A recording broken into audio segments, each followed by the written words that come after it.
'Cause I don't give a fuck what you say. Yeah, I'ma do shit. Halo teman-teman, selamat datang di Techie Bites. Kali ini kita bahas salah satu topik yang sangat penting, terutama buat kalian yang mau sehat dan bikin otot, yaitu protein ya. Mitos-mitos soal protein sering bikin bingung kan? Ada yang bilang harus banyak banget, ada juga yang bilang bahaya buat ginjal. Jadi mana yang benar? Di video kali ini kita bakal bongkar semua fakta tentang protein, dari fungsinya, sumber terbaik, sampai cara menghitung kebutuhan lu dengan tepat ya. Let's get started.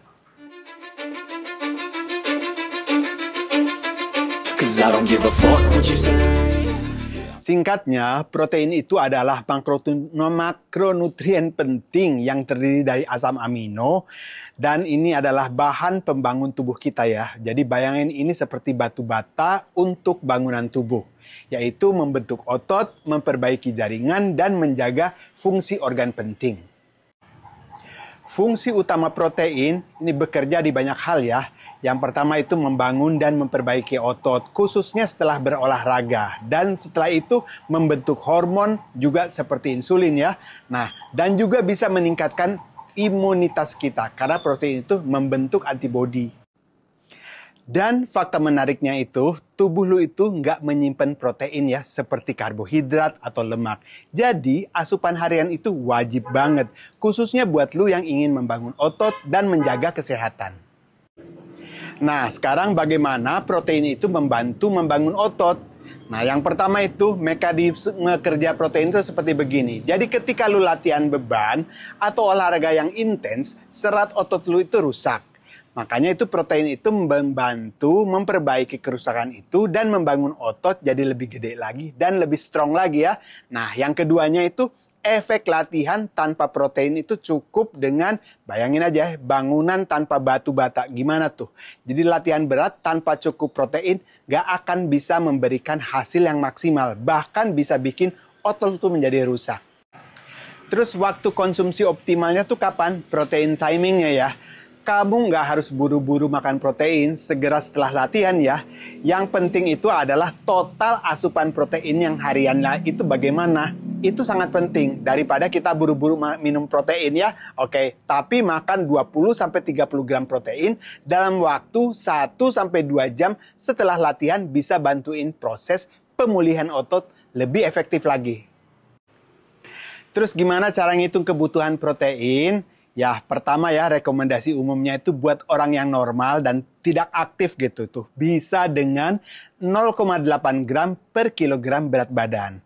Tapi buat atlet atau orang yang fokus pada otot, itu 1,4 sampai 2 gram per kilogram berat badan ya guys. Untuk contoh praktisnya, kalau berat lu itu 70 kg, maka buat aktivitas ringan itu menjadi 56 gram per hari ya. Itu artinya 70 kali 0,8, itu menjadi 56 gram ya. Oke, untuk membangun otot bagaimana? Itu bisa sampai 98 sampai 140 gram per harinya. Artinya itu 70 kali 1,4 atau sampai 2 gram protein ya. Nah, jadi beda target ya, beda kebutuhan juga. Nah, ingat ya, angka ini bisa bervariasi tergantung banget dengan target kalian masing-masing. Bagaimana, apakah ingin membangun otot, mempertahankan massa otot, dan menurunkan berat badan. Itu semuanya beda-beda. Terus, sumber protein terbaiknya apa aja nih? Yang pertama nih, protein hewani itu seperti daging ayam ya. Dia itu memiliki 31 gram per 100 gramnya. Jadi tinggi sekali kalau dada ayam itu biasanya tuh di dada ayam sangat tinggi sekali proteinnya. Oke. Terus udah gitu juga ikan salmon. Ikan salmon ini mempunyai 25 gram per 100 gramnya. Jadi cukup tinggi juga. Hampir seperti dada ayam. Oke.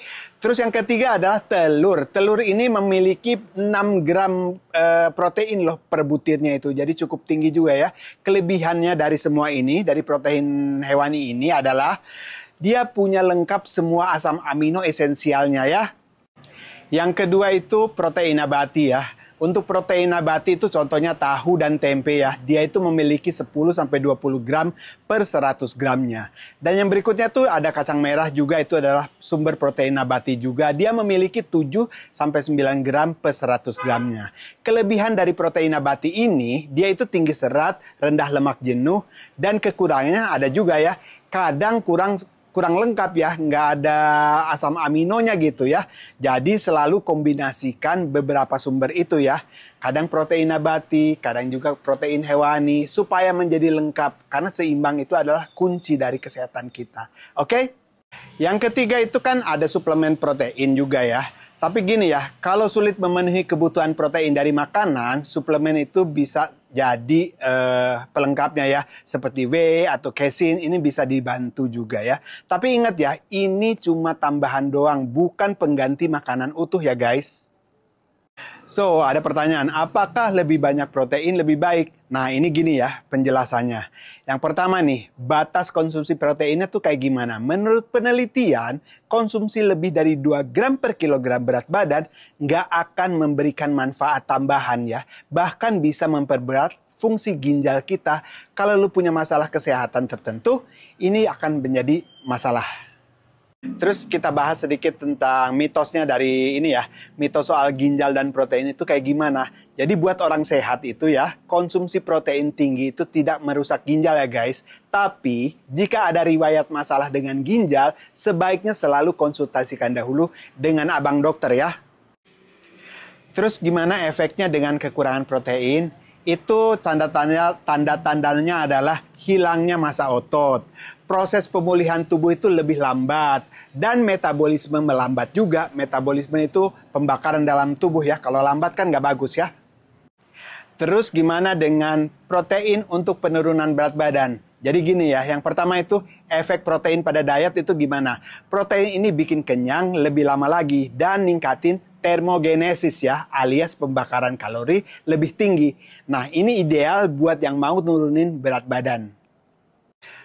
Terus tips dietnya untuk tinggi protein itu kayak gimana? Begini ya, distribusi yang seimbang itu penting banget. Jadi jangan makan protein besar sekaligus ya. Jadi bagi dalam 3-4 porsi sepanjang hari. Atau juga kombinasikan dengan serat supaya kenyang lebih lama lagi.